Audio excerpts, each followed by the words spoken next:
नमस्कार दोस्तों।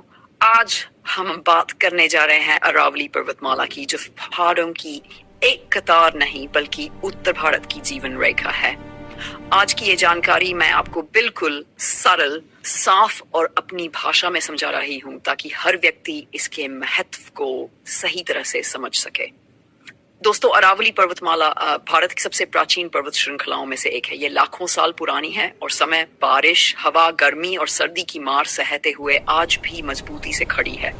एक समय था जब ये पर्वतमाला राजस्थान, हरियाणा, दिल्ली और गुजरात तक बिना रुके फैली हुई थी, लेकिन आज दिल्ली एनसीआर के ज्यादातर लोगों के लिए अरावली बस हाईवे के किनारे दिखने वाली भूरी और सूखी पहाड़ियां और शहरों के बीच बचा हुआ थोड़ा सा जंगल बनकर रह गई है।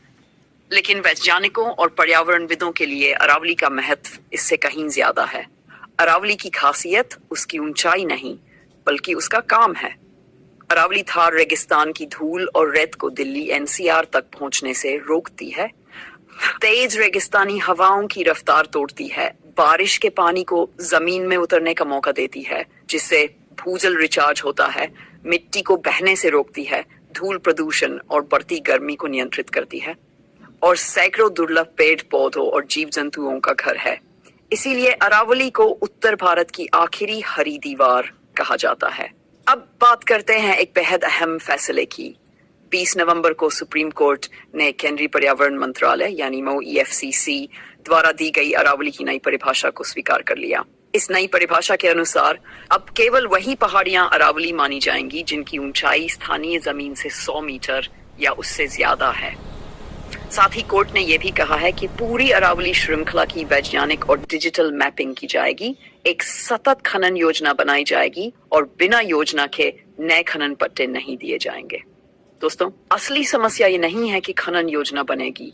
असली समस्या यह है कि इस नई परिभाषा से लगभग 80 से 90% अरावली क्षेत्र कानूनी रूप से अरावली ही नहीं माना जाएगा। इसका मतलब यह है कि 20 से 50 मीटर ऊंची छोटी पहाड़ियां, चट्टानी टीले और पत्थरीले वन क्षेत्र अब पर्यावरणीय सुरक्षा से बाहर हो सकते हैं। पर्यावरणविदों की चेतावनी बहुत साफ है। वैज्ञानिक कह रहे हैं कि धूल और रेगिस्तान रोकने के लिए 100 मीटर ऊंचाई जरूरी नहीं होती। 20 से 30 मीटर की भारी हवा की रफ्तार रोकती है और बारिश के पानी को जमीन में उतारती है। अरावली की असली ताकत उसकी पूरी श्रृंखला में है, न कि सिर्फ कुछ ऊंचे पहाड़ों में। श्रृंखला टूटती है तो दिल्ली एनसीआर में धूल और प्रदूषण तेजी से बढ़ेगा, भूजल स्तर और नीचे जाएगा, जैव विविधता नष्ट होगी और रेगिस्तान पूर्व की ओर फैल सकता है। इस फैसले